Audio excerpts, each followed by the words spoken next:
नमस्कार, इन खबर में आपका स्वागत है। मैं विद्याशंकर तिवारी। महाराष्ट्र के सत्ता संग्राम में अब फिलहाल जो केंद्र बना है वो मुंबई, क्योंकि दिल्ली में सुप्रीम कोर्ट से अंतरिम फैसला हो गया कि आपको 27 नवंबर शाम 5 बजे तक बहुमत साबित करना है और वो भी खुले में उसकी वीडियो रिकॉर्डिंग होगी। लिहाजा अब दोनों पक्ष यानी सत्ता पक्ष और विपक्ष दोनों फूंक फूंक कर कदम रख रहे हैं। लेकिन इस बीच में जो सबसे इम्पॉर्टेंट फैक्टर उभरे हैं, वो पहले भी इम्पॉर्टेंट फैक्टर थे लेकिन अब और ज़्यादा इम्पॉर्टेंट हो गए हैं, वो है अजीत पवार। सबकी नज़रें उन्हीं पे टिकी हुई है। एक तरफ वो एनसीपी विधायक दल के पुराने नेता हैं, यानी कि उनको बाद में बदल दिया गया था।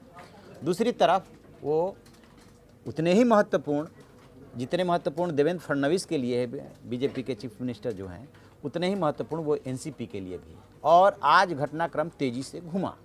कल दिन भर धनंजय मुंडे, छगन भुजबल और सुनील कतकरे उनके इर्द गिर्द घूमते रहे, बातचीत करते रहे, किसी तरह से उनको अपने पाले में लाया जाए। कई राउंड की मीटिंग हुई, वो टस से मस नहीं हुए, लेकिन उन्होंने अपना डिप्टी चीफ मिनिस्टर का कार्यभार भी नहीं संभाला, चीफ मिनिस्टर की मीटिंग में भी नहीं गए।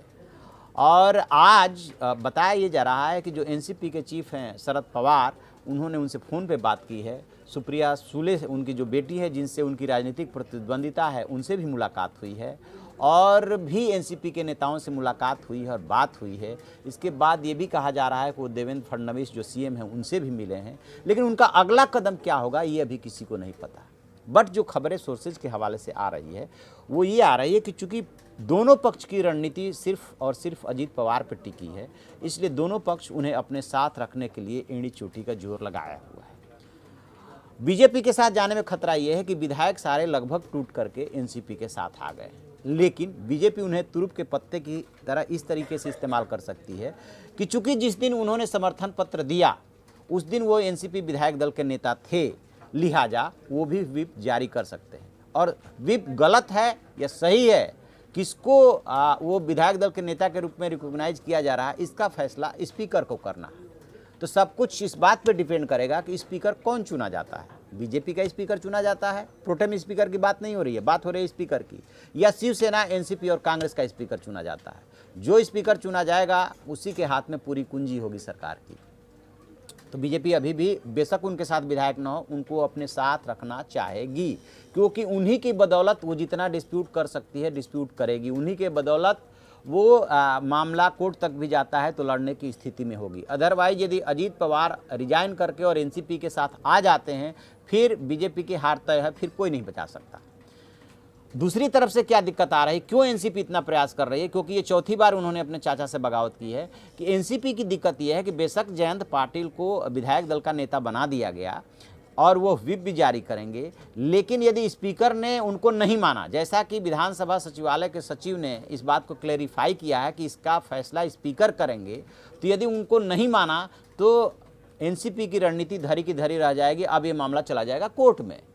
इसीलिए शरद पवार इतने अनुभवी नेता हैं, सियासत के मंझे हुए खिलाड़ी हैं, वो जान रहे हैं कि अजीत पवार की वजह से आगे चल करके बहुत बड़ा डिस्प्यूट क्रिएट होने वाला है।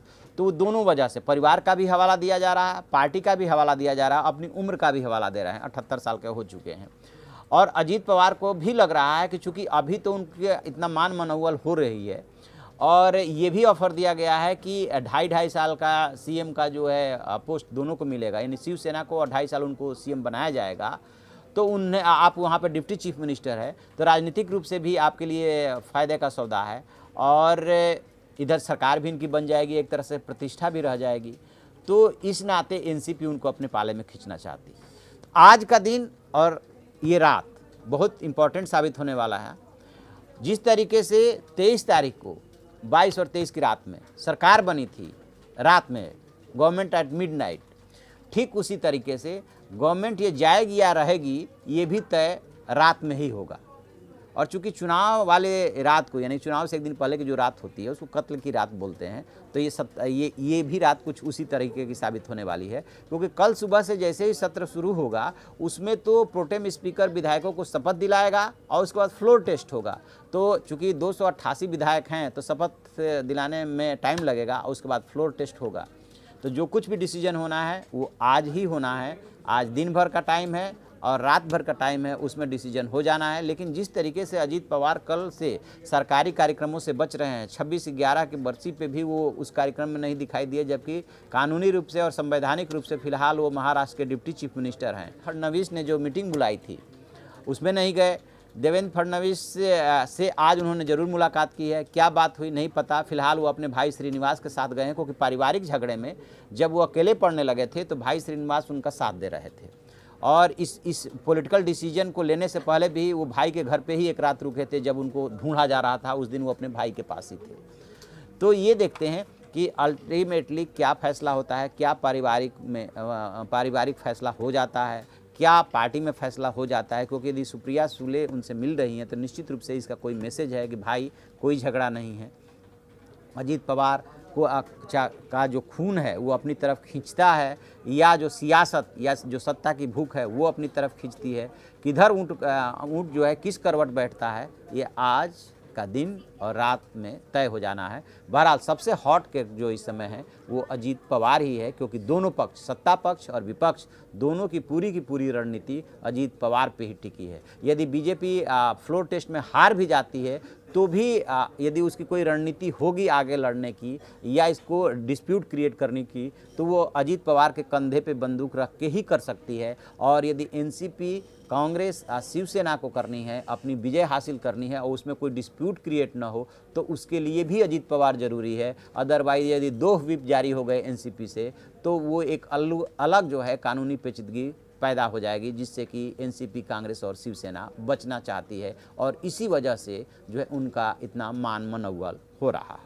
तो आप ऐसी खबरों के लिए देखते रहिए हमारा डिजिटल चैनल इन खबर। Thank you. इन खबर चैनल को सब्सक्राइब करें और बेल आइकन दबाना ना भूलें।